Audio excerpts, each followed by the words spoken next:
Good evening students. बेटा आज हम अंतःस्रावी ग्रंथि का नेक्स्ट लेक्चर डिस्कस करेंगे। इससे पहले वाले लेक्चर में हमने क्या एड्रिनल ग्लैंड पढ़ी थी, जिसमें हमने एड्रिनल कॉर्टेक्स के बारे में डिस्कस किया था, एड्रिनल मेडुला के बारे में डिस्कस किया था। अब रह जाते हैं एड्रिनल ग्लैंड के हार्मोन के अतिस्रावण और अल्पस्रावण से होने वाले रोग। ठीक है, तो देखें बेटा कि अल्पस्रावण से, हाइपोसिक्रेशन से, अल्पस्रावण मीन्स हाइपोसिक्रेशन से कौन कौन से रोग होते हैं। तो देखो बेटा, हाइपोसिक्रेशन से डिजीज होता है एडिशन डिजीज। क्या होता है बेटा? Addison disease. ठीक है, अब ये एडिशन डिजीज मेनली किसके कारण होता है कि एड्रिनल कॉर्टेक्स के हार्मोनों का यदि अल्पस्रावण हो जाए, एड्रिनल कॉर्टेक्स के हार्मोनों का यदि अल्पस्रावण हो जाए तो क्या होगा? हाइपोग्लाइसीमिया हो जाएगा। हाइपोग्लाइसीमिया मीन्स ब्लड में ग्लूकोज का लेवल कम हो जाएगा। क्या हो जाएगा बेटा? ब्लड में ग्लूकोज का लेवल क्या हो जाएगा? कम हो जाएगा।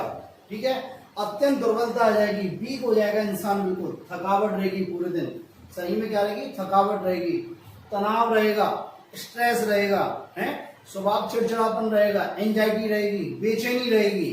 ठीक है, त्वचा का रंग कैसा हो जाएगा? कांश, जैसे ब्रॉन्ज कलर हो जाता है ना, कांश कलर का हो जाएगा। ठीक है, और त्वचा में अति वर्णकता हो जाती है। क्या हो जाती है बेटा? अति वर्णकता हो जाती है इस रोग में। ठीक है, दोबारा सुन लो। अतिस्रावण से, सॉरी अल्पस्रावण से कौन सा रोग होता है? Addison disease. कौन सा होता है? Addison disease. और एडिशन डिजीज क्या होता है? मेनली एड्रिनल कॉर्टेक्स के हार्मोनों के अल्पस्रावण से। इस रोग में क्या हो जाता है? हाइपोग्लाइसीमिया हो जाता है, मतलब ब्लड में शुगर का लेवल डाउन हो जाएगा, ब्लड में ग्लूकोज का लेवल कम हो जाएगा, अत्यंत दुर्बलता हो जाएगी, मसल्स बिल्कुल वीक हो जाएंगे। ठीक है, थकावट रहेगी, तनाव रहेगी, एंजाइटी रहेगी, चिड़चिड़ापन रहेगा। क्या रहेगा? चिड़चिड़ापन रहेगा। त्वचा का रंग कैसा होता है? कांश कलर का हो जाता है, ब्रॉन्ज कलर हो जाता है। ठीक है, और त्वचा में क्या हो जाती है? अति वर्णकता, मतलब पूरी त्वचा में क्या हो जाते हैं? काले काले धब्बे पड़ जाते हैं, पिगमेंटेशन हो जाता है, मतलब अति वर्णकता हो जाती है त्वचा का, मतलब जगह जगह पे क्या होते हैं? काले काले धब्बे पड़ जाते हैं। बात समझ में आई? नेक्स्ट आता है अतिस्रावण से होने वाले रोग। क्या बेटा? अतिस्रावण से होने वाले रोग। अतिस्रावण से पहला रोग आता है कुशिंग रोग। क्या होता है? Cushing disease. ठीक है, अब कुशिंग डिजीज क्या होता है कि कॉर्टिसोल के अतिस्रावण से होता है। कॉर्टिसोल क्या होता है? ग्लूकोकॉर्टिकॉइड्स। कॉर्टिसोल क्या है? ग्लूकोकॉर्टिकॉइड्स। और आप जानते हैं कॉर्टिसोल को क्या बोलते हैं? लाइफ सेविंग हार्मोन भी बोलते हैं इसे। क्या बोलते हैं बेटा? Life saving hormone. इस कॉर्टिसोल के अतिस्रावण से, हाइपरसिक्रेशन से क्या होगा? शरीर में वसा का अत्यधिक विघटन होगा, लिपोलाइसिस होगा बहुत ज्यादा। त्वचा में वसा का क्या हो जाएगा? लिपोलाइसिस होगा, और वो वसा टूट टूट कर शरीर के असामान्य स्थानों पर जमा होने लगेगी। शरीर के असामान्य स्थानों पर जमा होने लगेगी, जैसे फेस पे जमा हो गई, इन पर कंधों पे जमा हो गई।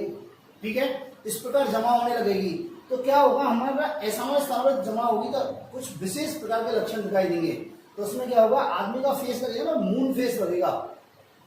क्या लगेगा? Moon face. मून फेस लगेगा, गोल फेस लगेगा, बिल्कुल मून फेस लगेगा। और क्या? फिश माउथ लगेगा, मतलब ये होठ हो जाएंगे, मोटे हो जाएंगे फिश की तरह। जैसे फिश के मुंह होते हैं ना, ऐसे हो जाएगा। बफेलो हम्प हो जाएगा, मतलब जो हम्प हो जाएंगे वो चौड़े हो जाएंगे। हम्प क्या हो जाएंगे? चौड़े हो जाएंगे। तो ये क्या होता है? कुशिंग रोग में। किसमें होता है बेटा? कुशिंग रोग में। ठीक है, नेक्स्ट देखते हैं कौन सा रोग आता है। नेक्स्ट देखते हैं बेटा और क्या क्या होता है अतिस्रावण से। ठीक है, कुशिंग डिजीज के बाद आता है कॉन्स रोग, कॉन्स डिजीज। देखो, कॉन्स डिजीज मेनली किसके कारण होता है? मिनरलोकॉर्टिकॉइड्स के अतिस्रावण से। किससे होता है? मिनरलोकॉर्टिकॉइड्स के अतिस्रावण से। जब मिनरलोकॉर्टिकॉइड्स का अतिस्रावण होगा तो सोडियम और पोटेशियम का संतुलन बिगड़ जाता है। क्या होता है? सोडियम और पोटेशियम का संतुलन बिगड़ जाता है, जिससे क्या होता है? तंत्रिकाओं में गड़बड़ी आ जाती है। तंत्रिका में तो गड़बड़ी आती है कि इम्पल्स का जो जनरेशन, आवेगों का जो संचरण होता है वो सही से नहीं हो पाता। आवेगों का संचरण क्या होता है? सही से नहीं हो पाता, इसलिए क्या होता है? पेशियों में ऐंठन आ जाती है। क्या जाती है बेटा? पेशियों में ऐंठन आ जाती है। नेक्स्ट आता है इडिमा। इडिमा में सूजन का आना। इडिमा में सूजन का आना होता है क्या है बेटा? इस रोग में क्या होता है? रक्त में जब सोडियम और जल की मात्रा अधिक हो जाती है, सोडियम और जल की मात्रा अधिक हो जाती है तो क्या हो जाता है? ब्लड प्रेशर बढ़ जाता है। क्यों? जब सोडियम और जल की मात्रा बढ़ेगी तो रक्त का आयतन बढ़ेगा, रक्त का आयतन बढ़ेगा तो ब्लड प्रेशर बढ़ जाएगा। एक तो ये होता है। दूसरा क्या होता है, शरीर में विभिन्न जगहों पर सूजन आ जाती है। क्या जाती है? सूजन आ जाती है। तो क्या होता है, शरीर जगह जगह से फूल जाता है। क्या होता है, शरीर जगह जगह से फूल जाता है। और क्या होता है बेटा, यदि पोटेशियम आयन की अत्यधिक कमी हो जाए, क्या हो जाए, पोटेशियम आयन की अत्यधिक कमी हो जाए तो तंत्रिका और पेशियों के कार्य अवरुद्ध हो जाते हैं। तंत्रिका और पेशी प्रॉपर रूप से कार्य नहीं कर पाती, और कभी कभी ऐसा यदि लगातार रहता है तो लकवा भी हो जाता है, पैरालिसिस हो जाता है। क्या हो जाता है? पैरालिसिस। बाकी दो डिजीज में पहले बता चुका हूं। एक तो होता है गायनेकोमास्टिया। क्या बेटा? गायनेकोमास्टिया। यदि मेल में नर में मादा के सेक्स हार्मोन ज्यादा स्रावित हो जाएं तो मेल में क्या हो जाती है, स्तन ग्रंथियां विकसित हो जाती है, इसे कहते हैं गायनेकोमास्टिया। और एक होता है एड्रिनल विरिलिज्म। एड्रिनल विरिलिज्म में क्या होता है, यदि मादा के अंदर नर वाले सेक्स हार्मोन अधिक स्रावित हो जाएं तो मादा में क्या होती है, दाढ़ी मूंछ आ जाती है। क्या आ जाती है बेटा? दाढ़ी मूंछ आ जाती है, और उससे क्या होता है, एड्रिनल विरिलिज्म। क्या कहते हैं? एड्रिनल विरिलिज्म। मेरी बात समझ? तो ये है एड्रिनल से रिलेटेड रोग। ठीक है। नेक्स्ट आती है हमारी पेनक्रियास, अग्नाशय ग्रंथि। नेक्स्ट क्या आती है? अग्नाशय ग्रंथि। ठीक है बेटा, तो देखते हैं अपन अग्नाशय ग्रंथि।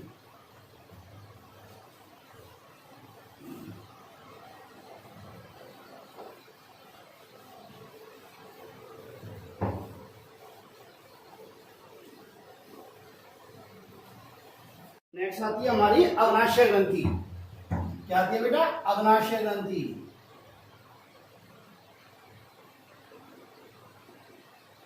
इसको क्या बोलते हैं इंग्लिश में? पेनक्रियास।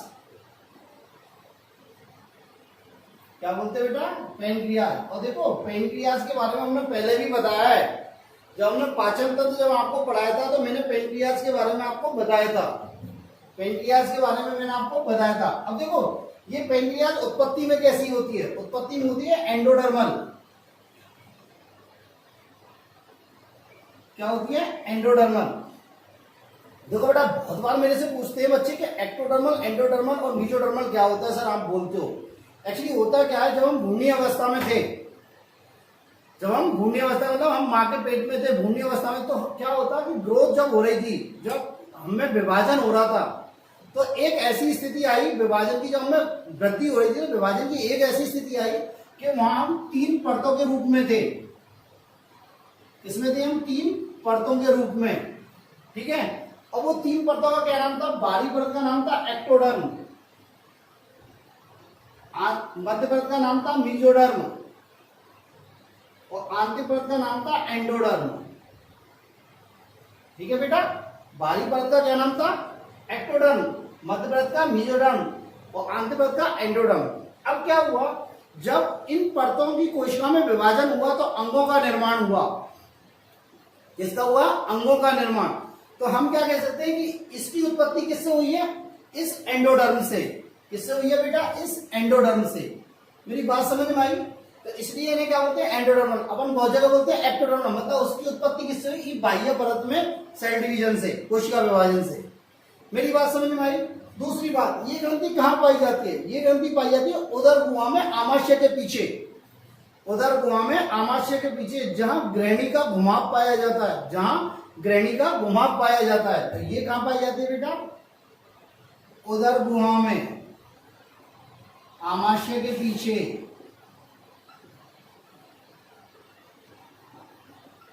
जहां ग्रहणी का घुमाव पाया जाता है। क्या पाया जाता है बेटा? ग्रहणी का घुमाव पाया जाता है। ठीक है। दूसरी बात, ये कैसी होती है? पिंक कलर की होती है। कैसी होती है? पिंक कलर की। नेचर में कैसी होती है बेटा? ये मिक्स ग्लैंड होती है, मिश्रित ग्रंथि होती है। कैसी होती है? मिश्रित ग्रंथि, मिक्स ग्लैंड होती है। कैसी होती है बेटा? ये मिक्स ग्लैंड होती है। मिक्स ग्लैंड का मतलब क्या हुआ? इसमें दोनों भाग होते हैं, अंतःस्रावी भाग भी होता है और बहिस्रावी भाग भी होता है। इसमें क्या होता है? अंतःस्रावी भाग भी होता है और बहिस्रावी भाग भी होता है। देखो क्या है इसमें? अंतःस्रावी भाग भी है और बहिस्रावी भाग भी है। इसको क्या बोलते हैं? Endocrine part. और इसे क्या बोलेंगे? Exocrine part. देखो बेटा, ये अंतःस्रावी जो भाग होता है ये कितना होता है? ओनली 1% होता है। कितना होता है ये? ओनली 1%। जबकि बहिस्रावी भाग कितना होता है? 99%। कितना होता है बेटा? 99%। मेरी बात समझ में आई? इस बहिस्रावी भाग को क्या बोलते हैं? एसिनाई। क्या बोलते हैं मेरे बच्चों? एसिनाई।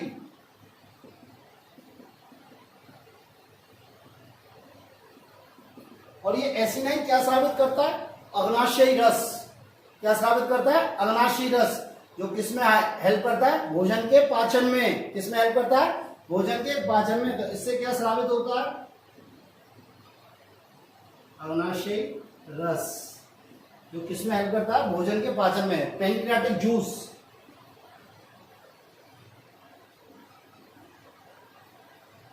क्या बेटा? Pancreatic juice. ठीक है। इस अंतःस्रावी भाग को क्या बोलते हैं? लैंगरहैंस के द्वीप समूह। क्या बोलते हैं बेटा? लैंगरहैंस के द्वीप समूह। इसे क्या बोलते हैं? लैंगरहैंस के द्वीप समूह। इंग्लिश में क्या बोलते हैं? इजलेट ऑफ लैंगरहैंस। क्या बोलते हैं बेटा? इजलेट ऑफ लैंगरहैंस। और इस संख्या में कितने होते हैं? 10 से 20 लाख। कितने होते हैं? 10 से 20 लाख। और क्या होता है बेटा? ये 10 से 20 लाख होते हैं। और ये एसिनाई या इस एक्सोक्राइन पार्ट में, बहिस्रावी पार्ट में क्या होते हैं? बिखरे हुए रहते हैं। बहिस्रावी भाग में क्या होते हैं? बिखरे हुए रहते हैं। मेरी बात समझ में आ गई? दोबारा सुन लो। अग्नाशय ग्रंथि कैसी होती है? एंडोडर्मल। कहां पाई जाती है? उदर गुहा में, आमाशय के पीछे, ग्रहणी के घुमाव पर। बात क्लियर है? पिंक कलर की होती है और कैसी होती है? मिश्रित ग्लैंड, मतलब मिक्स ग्लैंड होती है, मिश्रित ग्रंथि होती है। मिश्रित ग्रंथि बैग्रंथि होती है। इसमें दोनों भाग होते हैं, बहिस्रावी भाग भी होता है, अंतःस्रावी भाग भी होता है। तो देखो इसमें क्या है? 1% तो क्या है? अंतःस्रावी पार्ट, और 99% क्या है? बहिस्रावी भाग। बात समझ में आई? इस बहिस्रावी भाग को क्या बोलते हैं? एसिनाई। क्या बोलते हैं? एसिनाई। और ये क्या स्रावित करता है? अग्नाशयी जूस, पैंक्रियाटिक जूस, जो किसमें हेल्प करता है? भोजन के पाचन में। किसमें हेल्प करता है बेटा? भोजन के पाचन में। भोजन का पाचन करता है। ठीक है। इस बहिस्रावी भाग में 10 से 20 लाख विशेष प्रकार की कोशिकाओं का समूह बिखरा हुआ रहता है, जिन्हें क्या बोलते हैं? लैंगरहैंस के द्वीप समूह, इजलेट ऑफ लैंगरहैंस। बात समझ में आई? अब देखो बेटा, हमें ये डिस्कस करना है, ये हम कर चुके हैं, कहां? डाइजेस्टिव सिस्टम में, पाचन तंत्र में। अब देखो इस लैंगरहैंस के द्वीप समूह में 4 प्रकार की कोशिकाएं पाई जाती हैं: अल्फा, बीटा, गामा और पीपी सेल। ठीक है। तो अपन इसको डिस्कस करते हैं। ठीक है।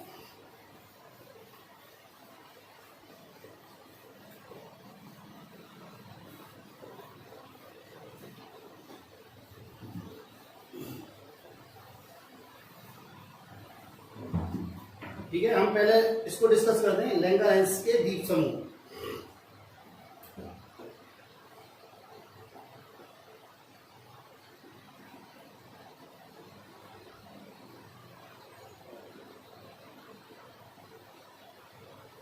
देखो बेटा, इस लैंगरहैंस के द्वीप समूह में 4 प्रकार की कोशिकाएं पाई जाती हैं। कौन कौन सी कोशिका होती है? देखो बेटा, अल्फा कोशिका एक होती है। दूसरी कौन सी होती है? बीटा कोशिका। तीसरी कौन सी होती है? गामा या डेल्टा कोशिका। और नेक्स्ट चौथी क्या होती है? पीपी कोशिका। क्या बेटा? अल्फा कोशिका, बीटा कोशिका, डेल्टा कोशिका और क्या? पीपी कोशिका। क्या बेटा? पीपी कोशिका। ठीक है। या इनको एफ कोशिका भी कहते हैं। क्या बोलते हैं बेटा? एफ कोशिका। पीपी या एफ कोशिका भी बोलते हैं। देखो बेटा, ये जो कोशिका होती हैं ये कितनी होती है? 25%। और कहां पाई जाती है? पर्दी पर। ये कितनी होती है 60 से 65%। और ये कहां पाई जाती है केंद्रीय वाग में।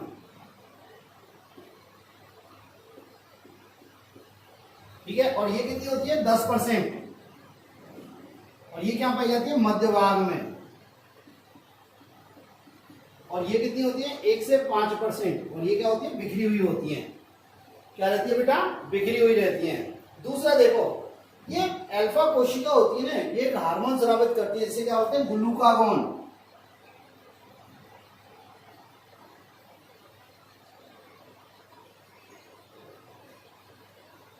क्या कहते हैं बेटा ग्लूकागोन। कौन सा हार्मोन बेटा ग्लूकागोन स्रावित करती है। ठीक है, दूसरी ये बीटा सेल्स कौन सा हार्मोन स्रावित होती है इंसुलिन।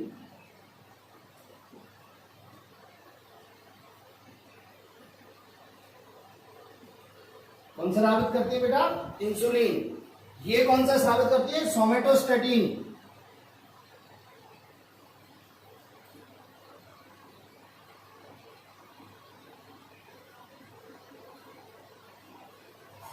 सोमेटोस्टेटिन। और ये क्या स्रावित करती है अग्नाशयी पेप्टाइड या पेंक्रियाटिक पेप्टाइड।